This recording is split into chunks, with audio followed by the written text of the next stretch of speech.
반갑습니다. 오늘은 공도편 제60장 큰 지도자와 무념의 대덕에 대한 말씀이에요. 60장은 지도자 가운데 제일 큰 지도자, 또 무념을 근본으로 하는 대덕에 관한 말씀이 나옵니다. 본문 한번 읽으시겠습니다. 60장 말씀하시기를 큰 지도자가 무념의 대덕으로서 대중을 두루 포섭하는 것이 비컨대 한 몸 가운데 심장이 가슴속 깊이 들어있어서 전신을 총섭함과 같다 할 것이니라. 이 제목만 읽어도, 글만 읽어도 다 읽었죠? 설명을 가급적이면 간단하게 하겠습니다. 큰 지도자가 무념의 대덕으로, 무념 아시죠? 집념, 집착하지 않는 마음으로 그 말이에요. 대덕으로 대중을 두루 포섭하는 것이 비컨대 한 몸 가운데 심장이 가슴속 깊이 들어 있어서 전신을 총성함과 같다. 그러니까 무념의 대덕이라는 것은 자기를 놓아버려. 그 무념의 대덕이라는 거예요. 자기를 놓아버리는 무화적인 그런 본공을 위주로 하는 그런 지도자, 그걸 무념의 대덕이라고 그래요. 그걸 비유하자면 심장이 저 속에 들었어. 그렇지 않아요? 밖으로 안 나타나서 속에 들었으면은 사지를 운행하고 두뇌를 운영하고 전부 운행하는 피를 보내지 않아? 피를 보내. 그렇게 해서 다 운행을 하게 만나요. 근데 그 운행의 가장 주인공 되는 심장은 제일 안에 들었다 이 말이지. 그와 같이 무아봉공이라는 것은 자기를 내세우지 아니하고 아주 속에서 무아적인 입장에서 전체를 위해서 그렇게 힘쓰는, 상으로 자기를 내세우려 하지 아니하고 상없는 마음으로 속에서 전체를 위해서 그렇게 하는, 알겠죠? 그런 그 큰 지도자가 많이 나오고 그런 지도자를 따르게 된다, 그런 말씀이세요. 근데 우리가 이거 심장이 몸 안에 들었고 우주는 태양이 딱 있어갖고 태양을 중심으로 하지 않아요? 무엇인가 중심체가 있어요. 그런데 우리 불가에서는 예수도인들은 수천 명의 대중을 가지고 산속에서 지도자 역할을 했어요. 묘양산 하면 묘양산은 서산대사, 불교 같으면은 육조대사 같으면은 육조대사의 회상이 있고 서로 이렇게 회상을 다 가지고 있었어요. 그렇게 이제 불교가 전성에 왔는데, 우리 원물, 그러니까 그때는 1인 중심이죠. 최고 지도자 1인 중심으로 무슨 산파가 이렇게 돼야. 우리 원불교는 이제 종업사님을 위시해서 이제 이렇게 단체가 되어 있지 않습니까? 그러죠? 그 이제 큰 지도자를 중심으로 해서 이렇게 된다, 그런 말씀이신데, 그걸 무념의 대덕이라 그렇게 표현을 했어. 무념의 대덕이라는 말은 무아봉공하시는 큰 스승이다, 그런 뜻이죠. 무념의 대덕이라는 말은. 그러니까 우리가 교화단을 중심으로 해서 교화를 하자 이런 말씀도 실은 종업사를 중심으로 교화를 하자 그런 말하고 같은 말이에요. 그래서 이제 그 큰 지도자가 여러 대중을 지도하는, 과거 세상은 그렇게 해왔어요. 그런데 앞으로 오는 세상은 큰 지도자가 한두 분이 아니에요. 과거에는 두 분이 큰 지도자였는데, 가령 서가모니 부처님, 예수님, 공자님 같은 한두 분의 지도자가 인류를 지도했잖아요. 근데 앞으로 오는 세상은 많은 지도자가, 우리는 천년의 만보살이란 말을 그냥 입으로 말을 많이 하잖아요. 천열에 1000명이나 되는 부처님이, 그렇죠? 천열에 만보살. 그 말이 그런 뜻이에요. 지도자가 한두 분이 아니다. 다 각계각처에서 훌륭한 지도자가 다 있어가지고 그렇게 그 인류를 위해서 헌신 노력하는 그런 세상이 돌아온다. 문명한 세상은 한두 분의 지도자가 아니고 천열의 만보살의 지도자가 세상을 운행해가는 전부 다 개명된 이번에 조공사님께서 집집마다 부처님이 있는 세상 만들자고 그랬죠. 그런 뜻이에요. 그런 뜻이요. 집집마다 어떻게 부처님이 있겠어요. 그런데 이렇게 처처불상의 시대가 돌아온다 이 말씀이에요. 부처가 한두 분이 아니요. 다 부처예요. 그런 시대가 돌아온다. 그러니까 우리가 추구하는 문명세계라는 것은 이런 세계예요. 전체가 하나같이 부처님 되고 전체가 하나같이 불지가 되고 극락세계를 이루어가자. 그런 것이 우리 원불교 이념이거든요. 누구 한 분을 따른다든지 어느 세계로 여기를 버리고 어디로 가자는 것이 아니에요. 가자는 것이 아니에요. 아주 구체적으로 달라요. 종교하고 비교해 보면. 그러니까 앞으로 오는 세계 지도자는, 큰 지도자는 무념의 대덕은 이렇게 한두 분이 아니고 전 인류가 이와 같이 무념의 대덕이 되어가는 그런 세계로 가는 것, 이것이 문명 세계이다. 이렇게 이제 가르치신 것이에요. 그다음에 제 61장. 여기는 61장은 지도자로서 행할 4가지 조건. 지도자는 이러이러한 조건이 되어야 한다. 이렇게 4가지 조건을 말씀하신 것이에요. 한번 같이 읽으십니다. 61. 말씀하시기를 공사를 경륜하고 지도하는 이는 먼저 대의를 바로잡고 인심을 두루 살피며 계획을 잘 세우고 경리에 밝아야 하나니라. 간명하게 하신 말씀이지만은 4가지 선이 굳게 딱 나타나는 말씀이에요. 그러죠? 간명한 말씀인데 4가지 선을 딱 제시한 말씀이에요. 하나는 공사를 경륜하고 지도하는 이는, 공사는 이제 원불교 회상을 말해요. 공사를, 원불교 큰 회상을 또 이제 어디서나 정치, 종교, 문화 어디서나 공변된 일을 진행하는 사람은, 알겠죠? 사사적인 일을 진행하는 사람 말고 전체 인류를 위해서, 단체를 위해서, 많은 대중을 위해서 헌신적으로 지도하는 그 사람은 4가지 조건을 갖춰야 된다. 특히 이제 원불교 회상을 지도하려면 그 경륜이 4가지 방향에서 결함이 있어서는 안 된다. 그런 거예요. 그러죠? 4가지, 그럼 4가지 방향이 무엇인가? 하나는 대의를 바로 세우고, 대의라는 것은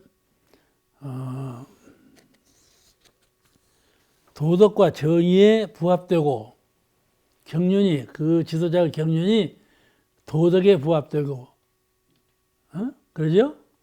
도덕에 부합되는 것, 그것을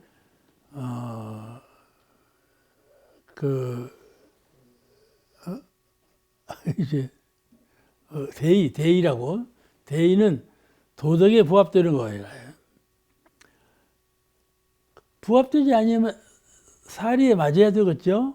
도덕에 부합되고 사리에 맞아야 그것이 대의가 되지 않겠어요? 대의에 맞아야 된다. 그 말씀이에요.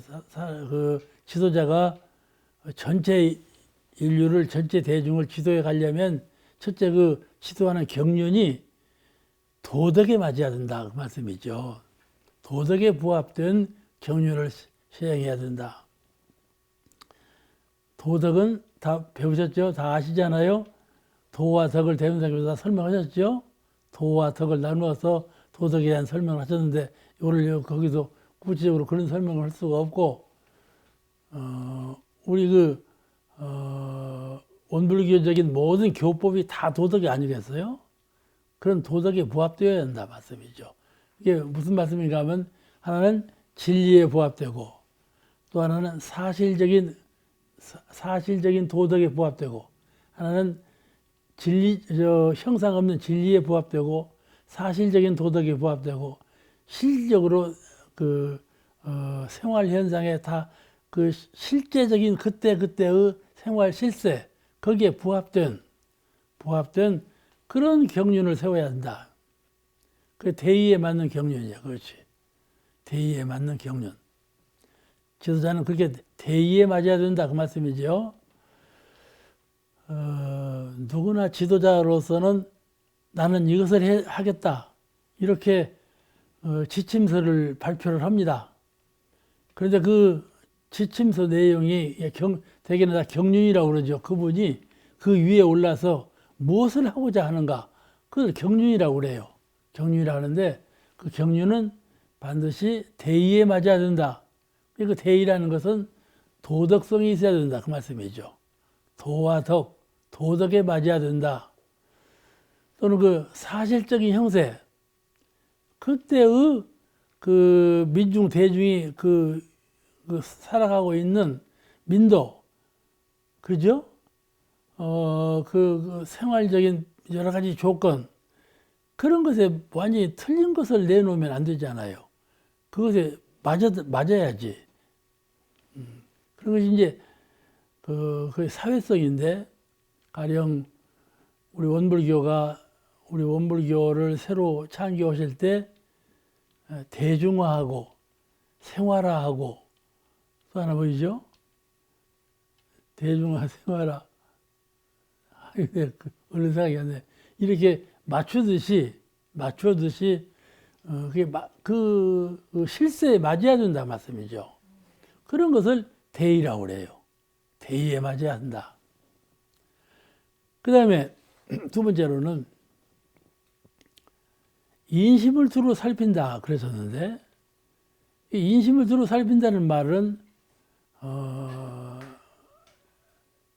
내가 행하고 있는 경륜이 시행하고 보니까 결과적으로 그 대중에게 얼마나 결과적으로 이익을 주며 맞았는가, 이것을 살펴야 한다 말씀이죠. 내가 시행하고 있는 경륜이 그 전체 대중이 그건 아닌데 이런다든지, 대중한테 오히려 부족한 점이 영향으로 미쳤다든지, 이렇게 되면 안 되지 않겠어요? 그런데 그런 것을 불구하고 내가 뜻대로만 진행을 해 간다. 경륜을 세워 진행하. 그럼 맞겠어요? 안 맞죠? 그러니까 요새는 이것을 민주적이라고 그래요. 민주에 맞아야 된다. 요새 정치인들이 전부 나는 국민의 뜻에 맞게 정치하겠다. 그런 말을 막 하잖아요. 이것이 지도자로서 경륜을 펴서 그 경륜은 이 민중이 맞아야 된다. 그 말씀이죠. 시행을 해서 이 민중이 다 받아들이고 공합게 느껴지고 평화를 유지해주고 이렇게 좋은 효과를 내는 것이라야지 그게 맞지 않으면 안 된다. 그 말이에요. 그래서 인심을 두루 살핀다. 그 인심 동향이 어디로 가는지, 가령 사람이 많이 모여 살면요, 전체의 사람의 생각하는 동향이 어디로 가는지를 다 나타나요. 강물이 흐르면 동쪽에서 서쪽으로 가는 강물이 있고, 서쪽에서 북쪽으로 가는 강물이 있고 그러잖아요. 그러죠? 그것이 인류가 가는 방향을 잘 알아차려야 된다. 내가 좀 대중을 지도하고 있는데 대중의 그 의사가 어디로 향해서 가고 있는지 그걸 잘 파악해서 내가 경륜을 세워가지고 지도를 해야 된다. 그 말이에요. 아시겠죠? 전부 개인적인 욕심의 방향으로 흘러가는지, 그렇지만 무명하고 진리적으로 너무 어둡고 천박해서 그야말로 공부도 안 하고 놀고 그런 방향으로 흘러가는지, 개인주의로만 흘러가는지, 이런 민중의 그 정신과 생활 방향이 어디로 흘러가는지를 잘 파악해야 된다. 그것에 맞는 그것을 지도하는 경륜이 되어야 한다. 이해가 되시죠? 자기가 세운 경륜이 허공에 뜨면 안 되죠. 실제하고 맞아야 되고 대중에게 맞아야 돼. 이것은 지도자가 아니면 안 맞죠. 우리가 생각해 볼 때 지도자가 되었을 때 그 지도자로서 시행하고자 하는 그 뜻이 시행하고자 하는 뜻을 세울 때 민중에 맞게 그렇게 하라 말이에요. 그래서 그 시행했을 때 과연 성공을 하고 있는지 성공을 하고 못하고 있는지 그걸 잘 점검해서 맞게 하라. 맞지 않는 것을 막 어거지로 행하면 되겠어요? 과거 역사상으로 그런 많이 있었어요. 맞지 않는 것을 뜻대로 해가는. 그 다음에 지도자로서 경륜을 세울 때에는 계획을 잘 세우라. 계획을 잘 세워서 하라고 그러셨는데 다 아시죠? 계획을 세운다는 말은 미래지향적인 말 아니에요? 앞으로 이렇게 해나가자. 우리 대중은 이러이러한 실력인데 이러이러한 대중을 저러저러한 대중으로 이끌어 가려면 이런 계획으로 진행해 가야 되겠다. 그런 미래전망적인 계획. 그러죠? 미래를 바라볼 수 있는 지혜. 아니겠어요? 그냥 부모로서 자녀를 키울 때 그냥 막 키우는 것이 아니고 저 아이를 키워서 앞으로 세상에 내놓을 때 어떠한 인물로 되도록 키워야 되겠다. 이런 미래전반적인 계획을 부모가 세워야 그 자녀를 키울 것 아닙니까? 그같이 지도자라는 것은 인류 방향을 끌고 갈 때 우리 인류를 저러저러한 방향으로 끌고 지도해 가야 되겠다는 미래적인 계획을 반드시 세워야 한다. 그 말이죠. 그것이 그 지도자의 경륜이 되어야 한다. 지도자로서 경륜을 세우려면 미래지향적인 계획을 반드시 세우라. 그 이제 정치인들이 그런 일 잘하잖아요. 뭐 우리 원물교도 그런 일 해왔잖아요. 뭐 이제 반백년 사업이라든지 이렇게 쭉 세워온 사업이 다 그런 거에 그 근본에서 한 것들이에요. 그 다음에 제일 마지막으로 경리에 밝아야 한다. 그 말씀을 또 하셨어요. 이 경리가 매우 중요하죠. 이 경제적인 처리를 잘못하면요. 부정부패가 거기서 나오거든요. 우리 인류가 이 경제 문제에 퇴전하면요. 영 그 정신세계는 보잘것이 없어요. 욕심세계로 흘러가기 때문에 또 단체도 경제적으로 무슨 하자가 생기면 그 단체 무너져 버려요. 서로 그 자기 욕심 바구리를 가지고 이렇게 챙기기 시작하면요. 처음에는 열심히 하는 것 같아요. 근데 결국은 파산이 돼버려요. 그러니까 그 이제 말도 비리가 먹으면 말이 나중에 죽지 않아요. 비리는요, 그 있으나마나 한 것 같아요. 그런데 비리가 온몸에 퍼져봐요. 그럼 말이 죽어요. 그렇듯이 경제적인 일이 사소한 몇 군데에서 조금씩 일어나고 팽배해지면 그 교회는 망하는 거예요. 그러니까는, 경리에 밝아야 한다. 되게 이렇게 해요. 자비를 베풀라 할 때 말이죠. 포켓에 있는 돈을 줄 때 시어보도 않고 줘버려요. 응? 여기 저장되어 있는 금전을 말이죠. 사람들 딱 빼서 줘버려요. 가져가라. 이것을 상없는 것으로 알아요. 경제에 상이 없다. 돈에 욕심이 없다. 그렇게 행하는 것으로 표준을 삼아. 그러니까 공금을, 여기 있는 공금이야. 저 사람이 다 시범금을 올리고 불전헌공을 올려가 공금인데 공금을 두고 줄 때 말이죠. 썩 뽑아서 가져가라. 너 가져서라. 준다. 에?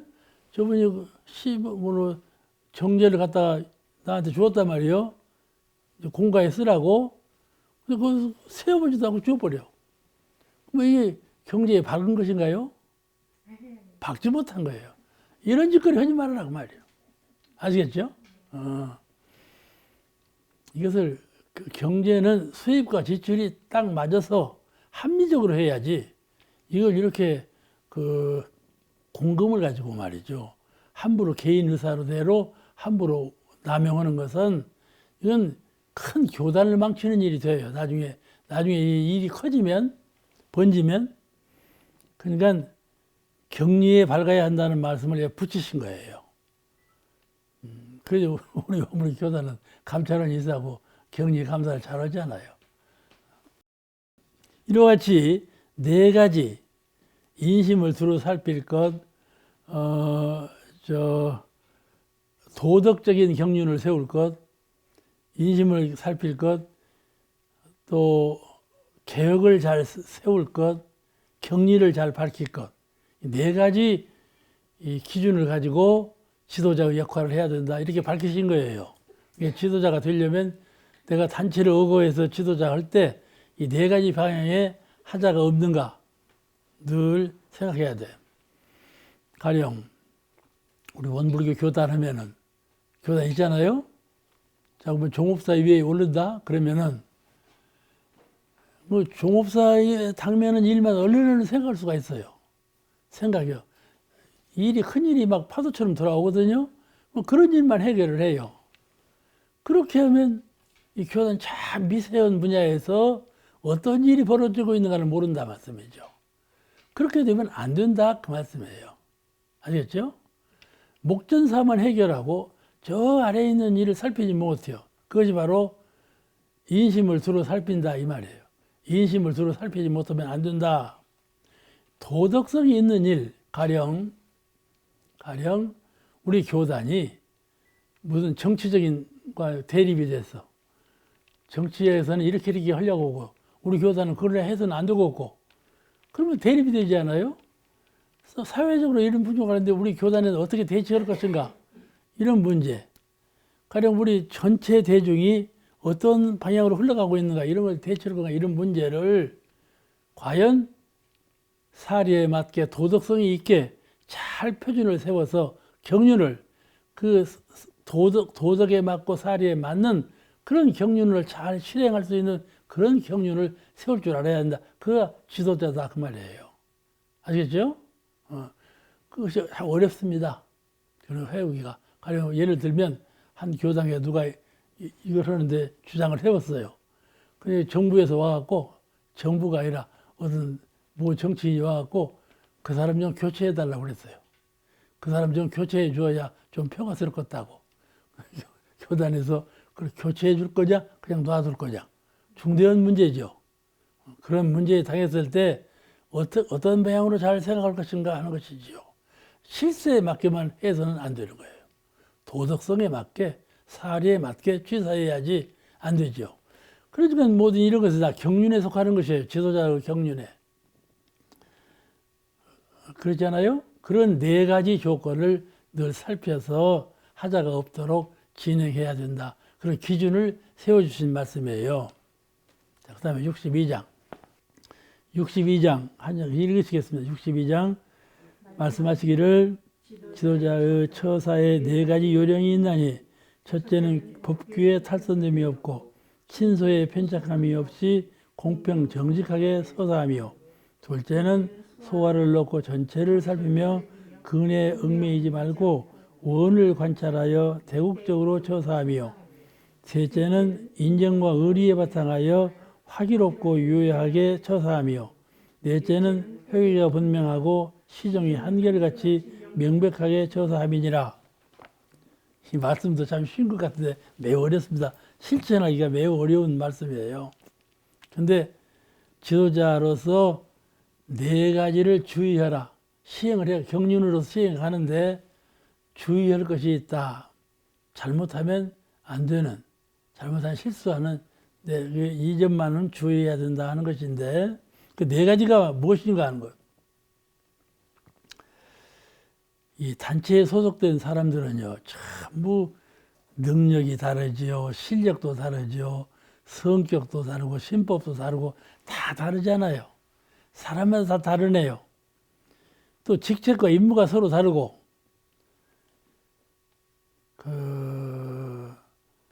진급, 누구는 진급하고 누구는 간급하고 그런 것도 다르고 다 달라요. 입장이 서로 전부 다 다르.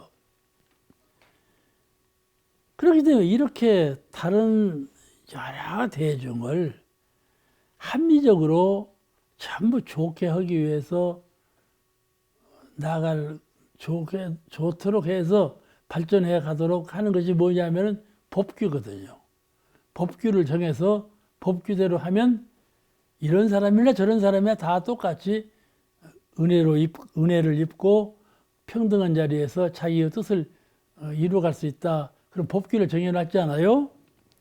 이 법규를 잘 벗어나지 말아야 된다.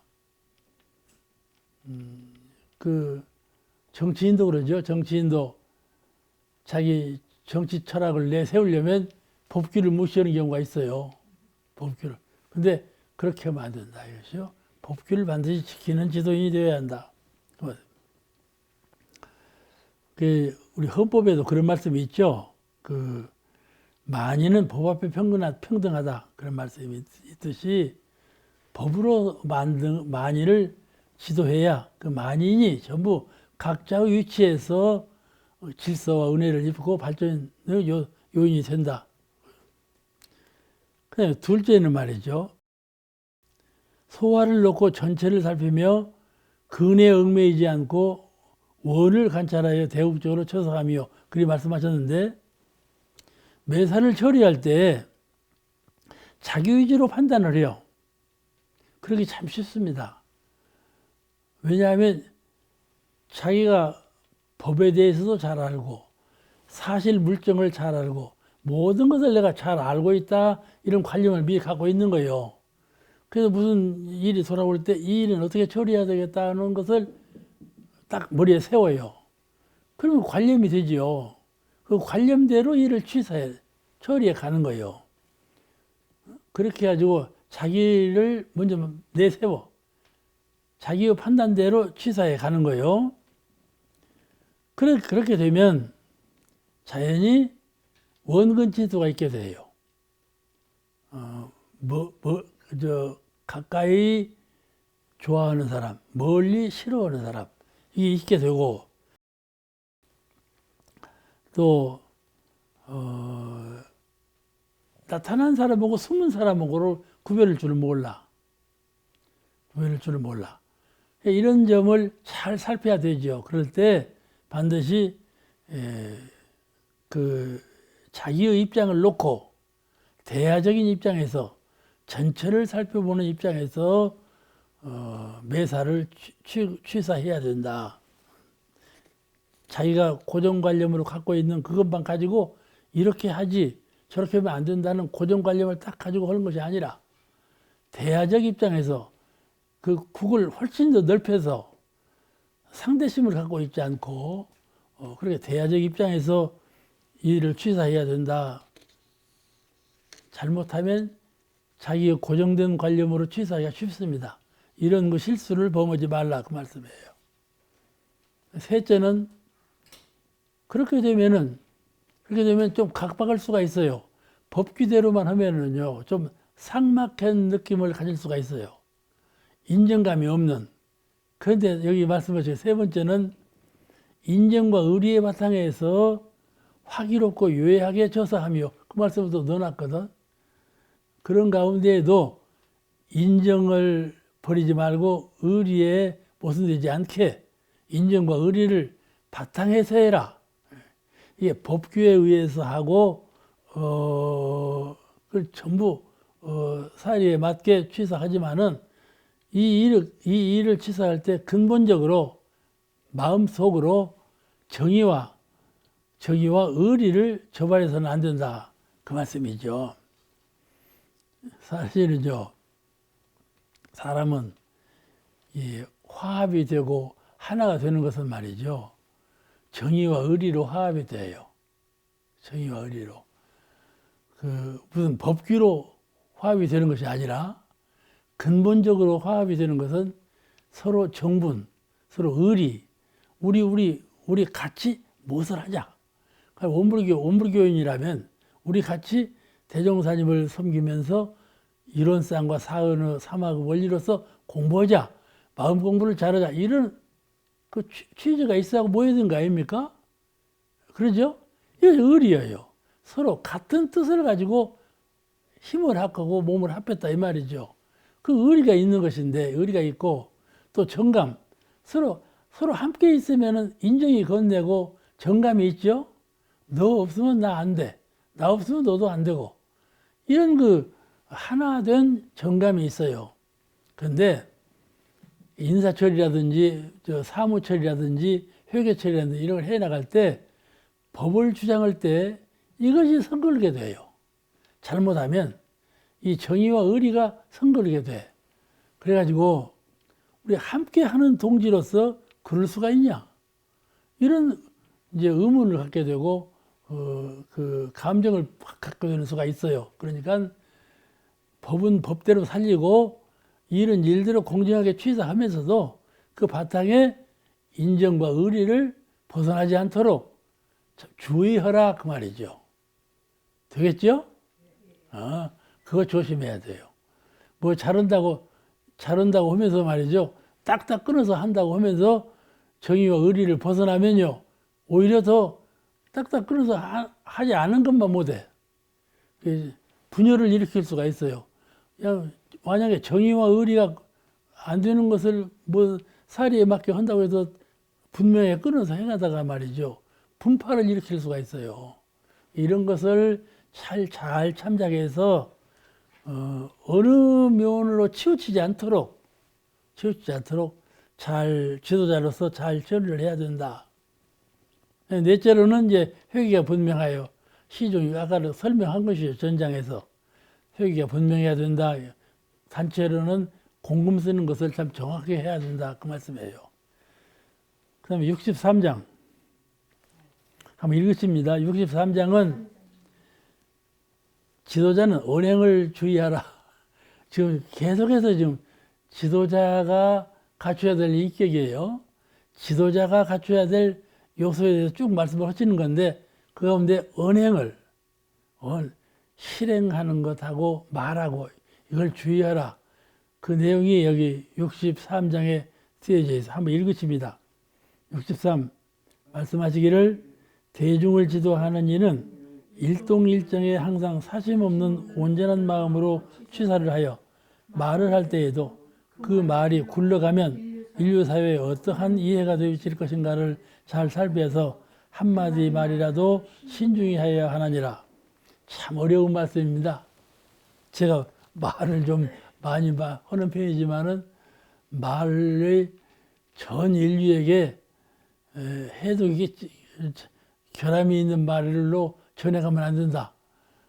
전 인류에게 결함이 없는 말은 어려운 말입니다. 그렇게 신중을 기하려면 상당히 어렵죠. 근데 지도자가 되려면 일파만파라고 한 번 말을 꺼내면 그 말이 지도자가 하는 말은 말이죠. 자꾸 파급돼요. 그러니까 지도자로서는 말을 참 법에 맞게 신중하게 또 대중에게 잘 어필할 수 있도록 잘 명상하고 생각해서 그런 말을 하라. 그런 말이에요. 그래야 되겠죠? 지도자는 말을 삼가하고 행동하는 것이 표준이 되니까는 행동을 잘 보여라. 그런 뜻인데, 지도자는 말이죠. 대중 앞에 설 때 시험대 앞에 선 것처럼 해야 돼요. 저희도 그렇습니다. 대중 앞에 설 때 대중이 그를 심판하거든. 시험대 앞에 선 것처럼 해. 그러기 어려워요. 저 사람이 나를 심판하고 있다. 그런 마음을 갖기 어렵습니다. 상당히 챙기는 마음이 아니면 그런 마음이 안 가져져요. 그런데 여기 이제 그렇게 대중이 그를 심판하니까 대중 앞에서 말할 때에는 그 말을 신중히 하고 행동할 때에도 그 행동을 신중히 해야 된다. 가령 말이죠. 내가 이제 밥을 먹으러 식당에 가지 않아요? 그럼 요새 말이죠. 이 발이 좀 어두워가지고 말을 좀 안 들어요. 그래서 이제 운동을 많이 하고 있는데 그러니까 발걸음이 좀 늦어져요. 뒤에서 오시는 분이 뭐라고 그랬어요? 아, 인사 빨리 좀 가. 그런단 말이죠. 그러면 세정을 모르는 거죠. 어디가 아파서 그렇게 서지 가는 그러잖아요? 내가 듣기를 어떻게 듣는 거니? 아, 내가 늦게 가든지 말든지. 그렇게 말하기 쉽지 않아요. 그죠? 나는 늦게 가든지 말든지. 그렇게 말하기 쉽죠? 그런데 말이죠. 가만히 말이요. 나는 지도자다. 그런 생각을 하면은 말을 그렇게 함부로 할 일이 아니다. 그 말이죠. 아시겠죠? 언제든지 우리는 지도자의 입장에서 있어야 돼. 지도자의 입장에서 있어야 돼. 그래야 내가 교법을 배우면은 교법 배운 대로 말을 해줘야 되고 모범을 보여줘야 되지 않겠습니까? 그런 것이 이제 이어져야 되는 것인데 그 지도자예요. 나는 지도자가 아니야. 이런 생각을 가져서는 안 된다 이 말이에요. 나는 누구든지 나는 지도자의 입장에 있는 사람이다. 이걸 알아야 돼요. 가령 원불교 교인이 됐으면 교인이 된 때부터 지도자의 입장에 있는 거예요. 그런 감상을 가지고 살아야 그 사람이 말과 행동을 신중히 하고 공부의 자세를 잃지 않는 것이죠. 얼른 하는 말, 생각 없이 얼른 하는 말, 한번 잘 뒤집어 보고 한번 생각해 보고 하는 말이 아니고 그냥 즉흥적으로 하는 말, 이런 말을 잘 삼가하고 지도자가 되려면 언행을 잘 주의하라. 지도자의 말은 그야말로 잘 파급이 되어가. 그러면 지도자의 입장에 있는 사람은 말을 신중히 하고 행동을 모범을 보이라. 그런 말씀이죠. 매우 어렵습니다. 그런데 대웅사님은 어떻게 말씀하셨는 거니? 일심 공부를 하는 사람은 너 요새 공부를 어떻게 하냐? 일심 공부를 주로 합니다. 그럴 때 그를 가르치시기를 경계를 대하여 마음이 요란하지 않게 하며 또한 경계를 대하여 마음이 어둡지 않게 하며 경계를 대하여 마음이 그러지 않게 하라. 그런 교시를 주셨거든요. 아주 간명한 말씀이지만 매우 중요한 3대력 실천의 말씀이에요. 이와 같이 말을 할 때나 행동을 할 때나 언제든지 사막의 기준에 의해서 즉흥적인 생각은 요란한 생각이에요. 한번 딱 가라앉히고 한번 돌려서 그렇게 해서 잘 생각해서 말하는 것이죠. 한 번 굴리고 두 번 굴리고 참고 한 번 참고 두 번 참을 때 다음에 말할 기회가 충분히 와요. 더 훌륭한 말을 할 수 있는 기회가 충분히 와. 그런데 그걸 참지 아니하고 즉흥적으로 되다 보면 그것이 잘못되는 경우가 퍽 많아요. 제가 장수교단 교무로 있을 때 그 회장님이 저 도계를요 막걸리를 만드는 공장을 해서 그러니까는 이제 그 얘기를 가끔 하셔 그 양반이. 뭔 얘기를 하는 거지? 막걸리를 도계에다 담아고 막걸리를 떠내지 않아? 떠낼 때 그 첫 번째 떠내는 거 내버린대. 내버려. 근데 그것이 제일 맛있고 좋다는 말. 첫 번째 떠내서 내버리는 것이. 왜 내버리냐면 그건 독이 있대요. 첫 번째 떠내는 건 독이 있어. 그건 내버린대. 그와 같이 우리가 첫 생각, 이것은 독이 있을 수가 있어요. 상대가 있을 수가 있고 마찰을 빚는 말을 하서 저 사람이 너 그래? 나도 그러냐? 그럴 수가 있다는 말씀이죠. 아시겠죠? 앞에 가는 사람 보고 자 빨리 좀 가. 그러면 빨리 좀 가면 앞에 사람이 당신이나 내가 빨리 가든지 말든지 그런 마음이 난단 말이죠. 아시겠죠? 그와 같이 얼른 즉흥적으로 하는 말과 행동은 언제든지 마음 가운데 그런 표준을 세우고 사막으로 수양, 연구, 취사, 온전한 생각으로 취사하는 이 3대력을 갖춰가지고 말하고 행동을 하는데 주의하라 그러면 지도자는 주의하라. 지도자는 그냥 일상생활하는 사람처럼 하면 안 된다. 반드시 사막으로 사은의 보은사상으로 이렇게 순서 있게 법도 있게 말하고 수행하는 것을 늘 훈련 삼아서 해야 된다. 그래야 지도자가 될 수 있다. 이런 말씀이에요. 그러죠? 우리가 어제 산 것처럼 오늘 살고 오늘 산 것처럼 내일 살고 조금 전에 산 것처럼 지금 살고 지금 사는 것처럼 앞으로 오는 시간을 살면 안 된다 그 말이에요. 알겠죠? 이게 늘 흐름에 의해서 이렇게 살아가면 안 돼. 늘 흐름을 딱 끊고 수양, 연구, 취사, 온전한 생각으로 취사하는 이 사막의 신법으로 흐름을 끊고 어떻게 법도 있게 어떻게 진리적으로 잘 말하며 잘 행동하며 살 것인가, 이것을 생각하면서 살아야 한다. 이것이 작게 보면 하나의 사막 실천이지만은 크게 보면 지도자의 경륜이고 행동범위다. 그래야 지도자가 된다. 그 말씀이죠. 모든 것은 다 작은 것이 커지는 것이니까.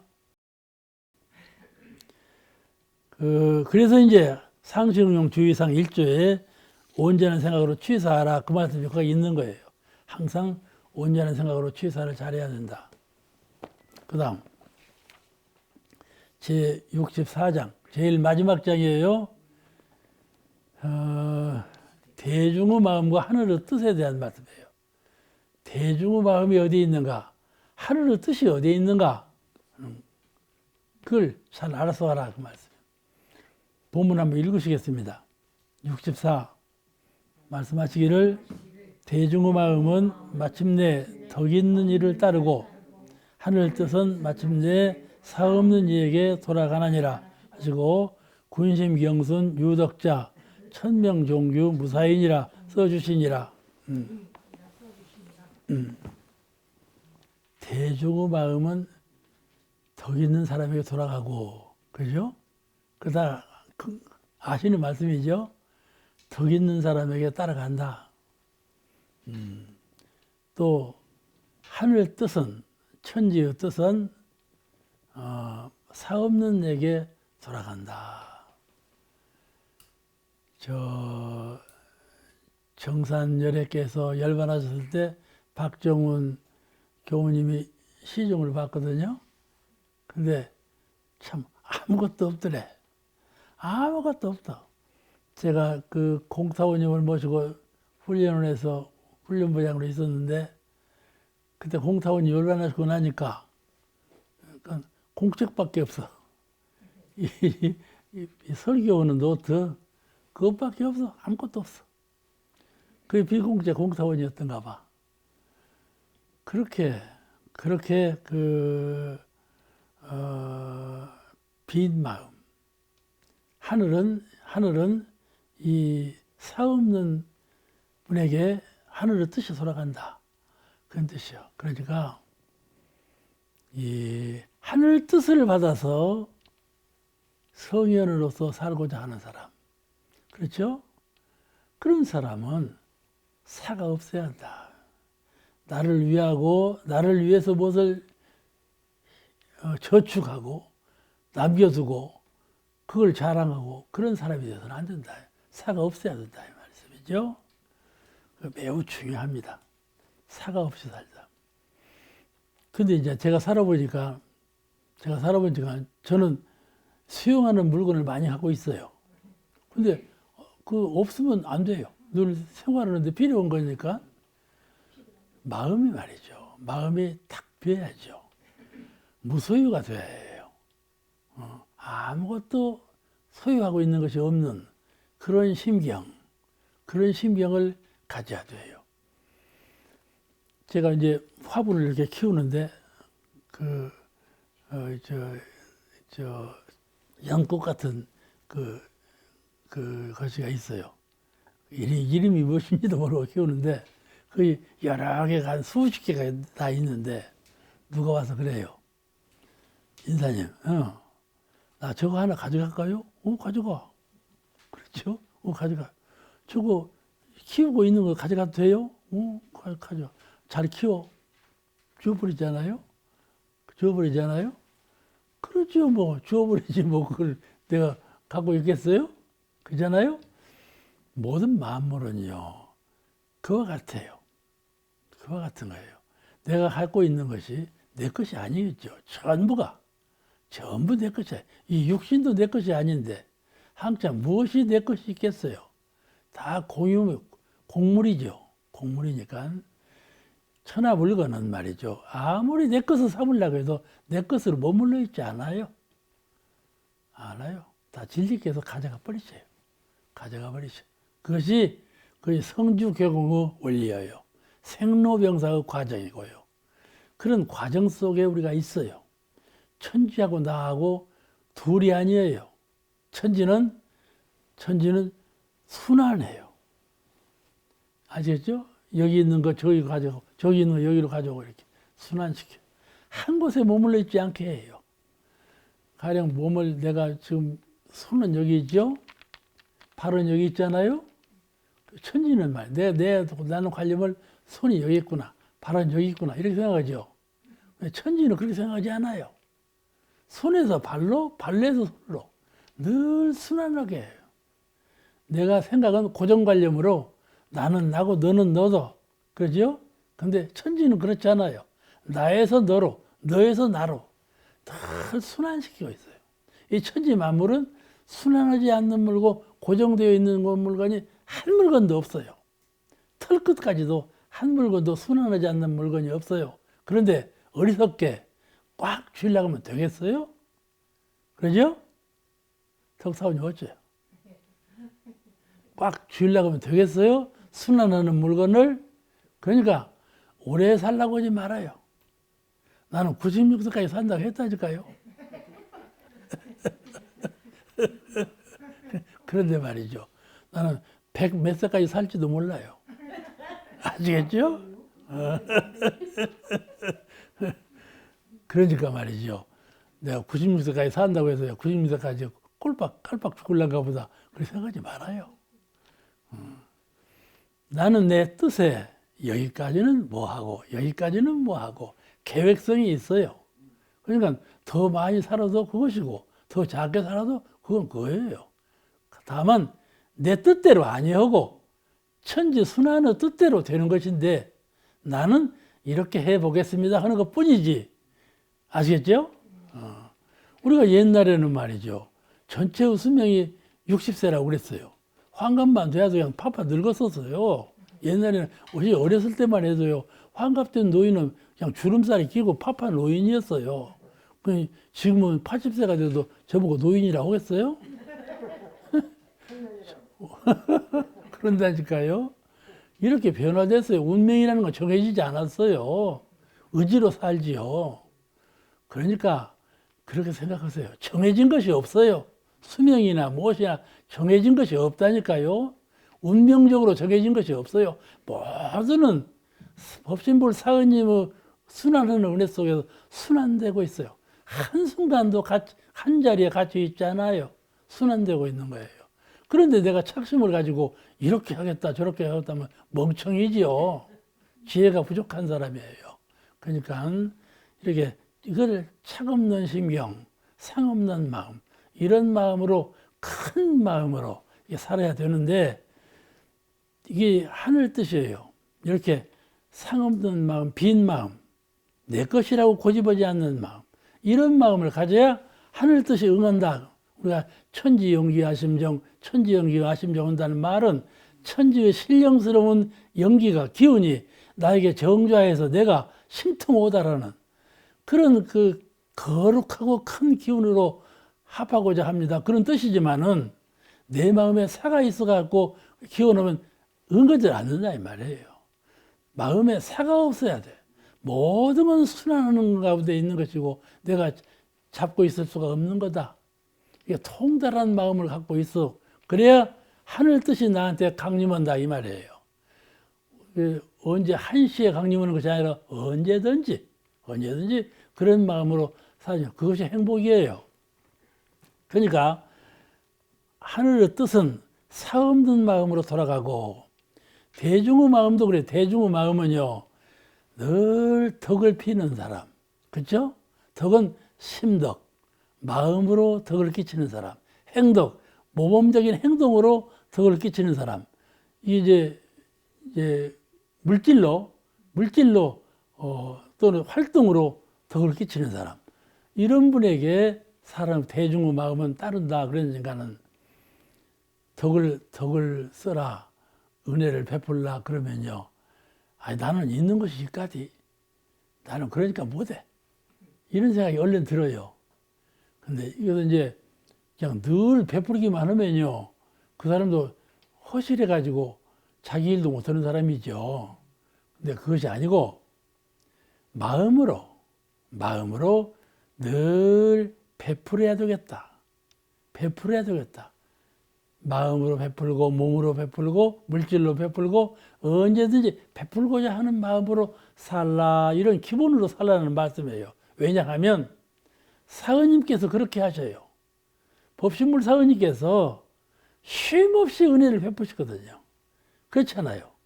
쉼없이 은혜를 베푸시지만은 항상 은혜의 뭉치가 다 주지만은 다 갖고 계신단 말이에요. 그러죠? 말씀 이해가 안 되는 건 몰라. 다 주지만 다 갖고 계셔. 그러니까 말이죠. 내가 덕을 베풀 때 아무 속 없이 그냥 다 베풀어 버리면 나는 뭘로 살아요? 그렇지 않겠어요?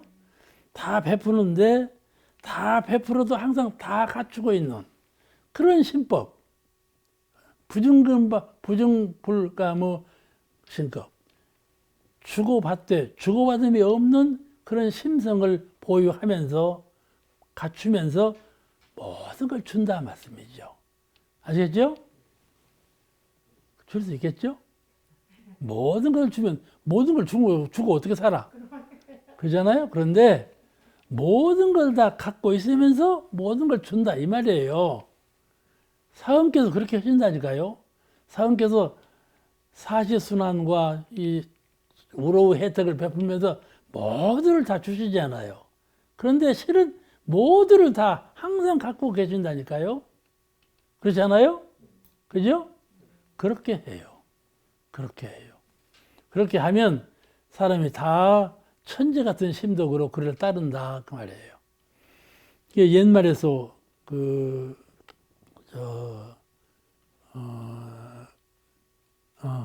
오늘 사람이 말이요. 해물심이 있는 사람, 또 욕심이 있는 사람, 또 하나는 무심한 사람. 나는요, 해물심은 없어요. 욕심도 없고요. 근데요, 좀 무심한 편이에요. 이 무심한 것이 큰 죄예요. 사람이 무심하면 안 돼요. 알겠죠? 무심하면 안 돼. 늘 유심으로 베푸는 마음을 가져야 되는데 무심해버리면요. 베풀지 않는 사람은 같아해버려요. 이 무심도 큰 문제예요. 잘 챙겨야 돼요. 그래야 덕 있는 사람이 돼요. 무심하면요. 챙기는 마음이 사라져버려요. 그러니까 나는 해물심은 없고 욕심도 없지만은 무심한 사람에 속한다. 그렇게 생각되면 늘 챙겨서 내가 누구를, 내가 무엇을 해야 될 것을 아직 못하고 있는가. 그런 걸 소소하게 살펴서 그렇게 하도록 노력하는 것이 좋아요. 그래서 공자님께서도 그러셨죠. 덕불고 필요인이라고 덕을 베풀지 아니하면 외롭고 덕을 베풀면 늘 내 주변에 사람이 모아든다. 그런 말씀을 하셨어요. 그와 같이 노년이 되면요. 그런 거 더 많이 느껴요. 더 많이 느껴. 그러니까 늘 덕을 베푼다는 것은 없는 걸 주라는 말은 아니에요. 있는 것도 다 내줘버리란 말도 아니고 그런 말도 아니고 법신불 사은께서 하시는 것처럼 전부 주되 전부 갖추고 있는 그런 신법 가능할까요? 여러분 아시겠죠? 전부 주되 전부 갖추고 있는 그런 신법으로 주세요. 그러면 마음으로 주고 몸으로 주고 물질로 주고 뜻으로 주고 모든 것을 베푼다 그 말씀이죠. 그러면 심화 기화가 되어가지고 사람들이 다 그를 따라 그런 인품을 지니라 그 말씀. 오늘까지 해서 이 공도편을 전부 마쳤습니다. 다음 공부 이렇게 유념해서 공부해 주시기 바랍니다. 오늘 시간 여기서 마칩니다.